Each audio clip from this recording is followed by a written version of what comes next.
नमस्कार दोस्तों, सहकार विद्या मंदिर चैनल पर आप सभी का स्वागत है। आज हम एक ऐसे प्रतिभाशाली विद्यार्थी कलाकार से मिलने जा रहे हैं जिनका परिचय काफ़ी संक्षिप्त में आपको देना चाहूँगी। सहकार विद्या मंदिर की छात्रा राधिका जायसवाल। ये वो कलाकार है जिन्होंने अपनी कला के जरिए सबके मन में अपना एक स्थान बनाया है।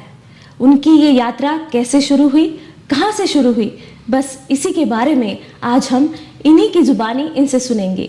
तो मिलते हैं हमारी आज की मेहमान राधिका जायसवाल। सभी को जयराम जी की।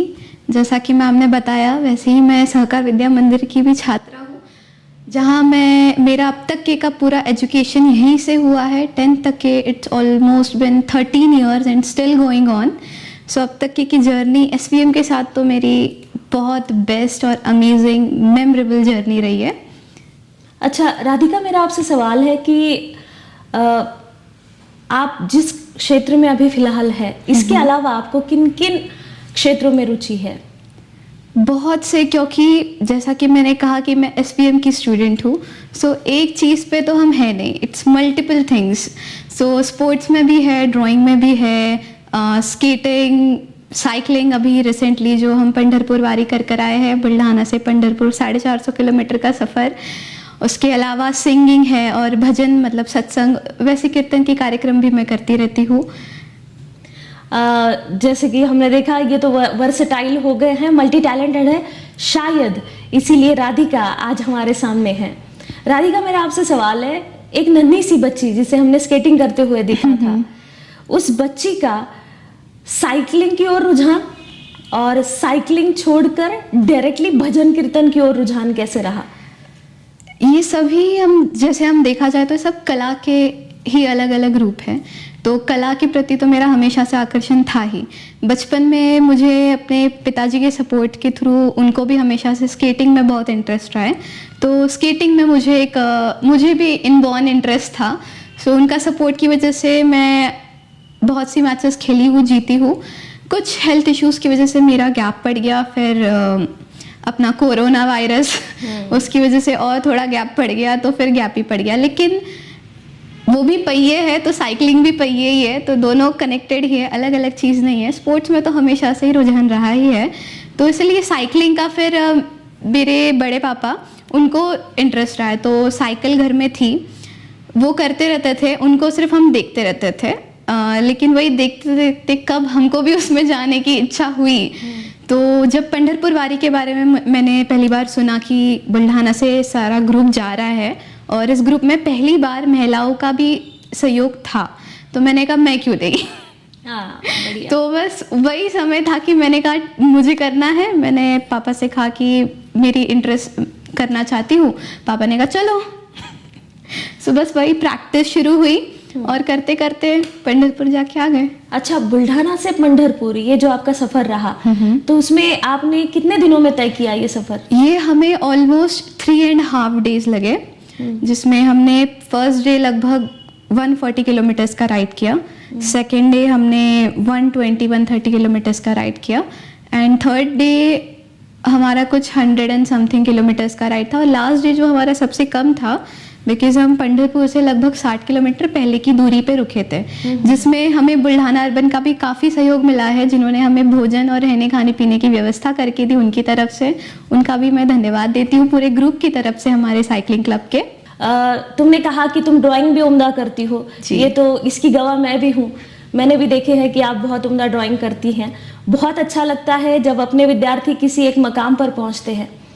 लेकिन बावजूद इसके तुमने ये जो जर्नी तुम्हारी स्टार्ट की थी, तो ये तो खैर खेल हो गए, स्केटिंग हो गया, साइकिलिंग हो गया, लेकिन ये भजन कीर्तन कहाँ से शुरू हुआ? शुरुआत में तो गायन की तरफ मेरा हमेशा से रुझान रहा है। बचपन से ही, जब बोलते भी नहीं आता था तब से हमेशा मुझे म्यूज़िक बहुत पसंद आता रहा। और बस यूं ही एक फ़िलहाल में हम लोग विद फैमिली में मंदिर गई हुई थी, जहाँ पर वहाँ के ट्रस्टीज़ भी मौजूद थे। तो उन्होंने मुझे स्केटिंग के थ्रू पहचानते थे, सो उन्होंने बस हाल चाल के हिसाब से पूछा था कि आपकी स्केटिंग कैसी शुरू है। सो बस वो सवाल से गायन का रुझान ये सब चीज़ें बताते हुए उन्होंने ही सामने से प्रस्ताव रखा कि यदि आप भजन के कार्यक्रम करना चाहोगी तो हम आपका कार्यक्रम हमारे मंदिर में रखेंगे। उस वक्त मेरा हामी भरना और कार्यक्रम भगवान की कृपा से सब हो जाना सुखरुख, वहीं से एक लाइन लगती चली गई, एक से दूसरा, दूसरे से तीसरा, ऐसे।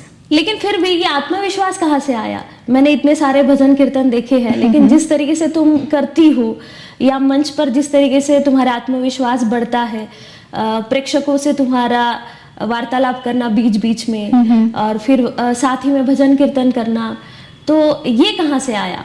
सबसे पहले तो भगवान की कृपा है कि मुझे उतने काबिल बनाए कि मैं उनकी सेवा कर पाऊँ, और दूसरा कि जिस कम्युनिटी में या जिस सराउंडिंग में मैं बचपन से रह रही हूँ, जैसे स्कूल में मेरा पालन पोषण हुआ है, जिस परिवार ने मुझे पाला है हमेशा से ही सपोर्टिंग रहा है। और SVM की आई थिंक एक खासियत है कि अगर आप हो सो आपको अलग अलग प्लेटफॉर्म्स मिलते हैं टू शोकेस योरसेल्फ, तो आप वो प्लेटफॉर्म्स के थ्रू अपना कॉन्फिडेंस बहुत अच्छी तरह से गेन कर पाते हो।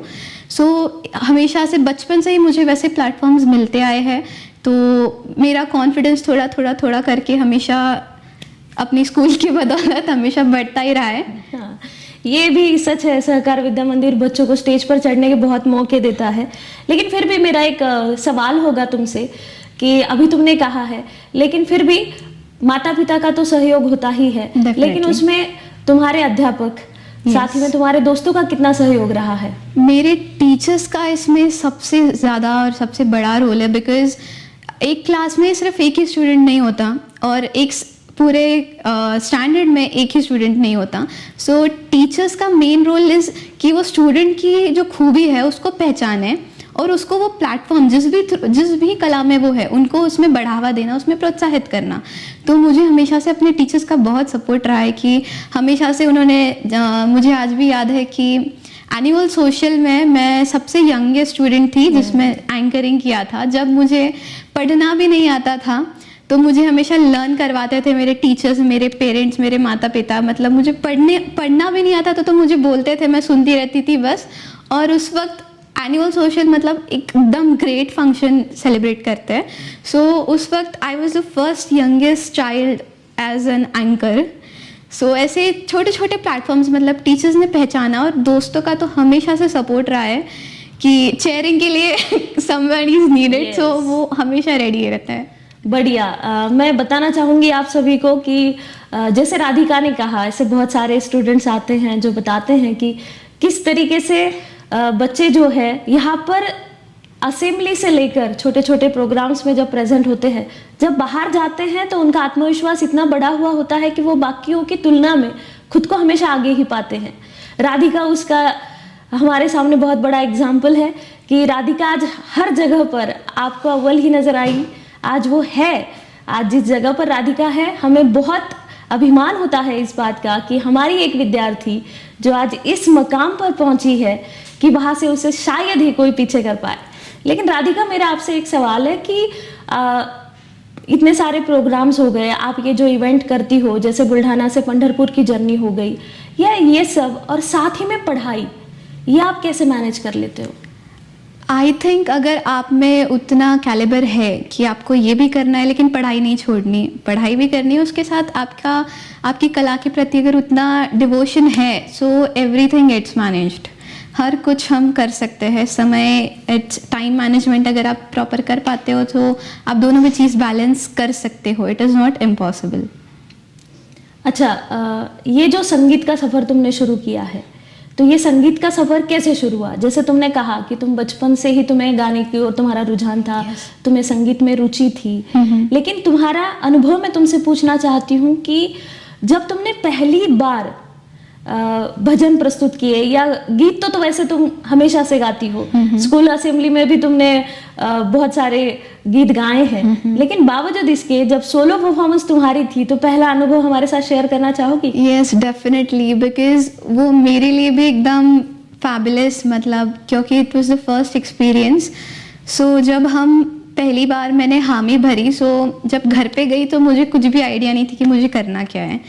सो हमने बैठ के पूरा अपने कार्यक्रम को मैं नॉर्मल नहीं रखना चाहती थी, क्योंकि एक यूथ भी, बच्चे as a student, as a child, कि जिसमें मुझे मज़ा आता है और अपने माँ मतलब मेरे दादी, उन सब के विचार विमर्श सब लेकर मैंने एक अपने कार्यक्रम की रूपरेखा बनाई थी, जिसमें मुझे एनर्जी भी चाहिए थी कि जो अगर बच्चे, मेरे फ्रेंड्स भी आए हुए थे, तो वो बैठे तो वो बोर नहीं होना चाहिए।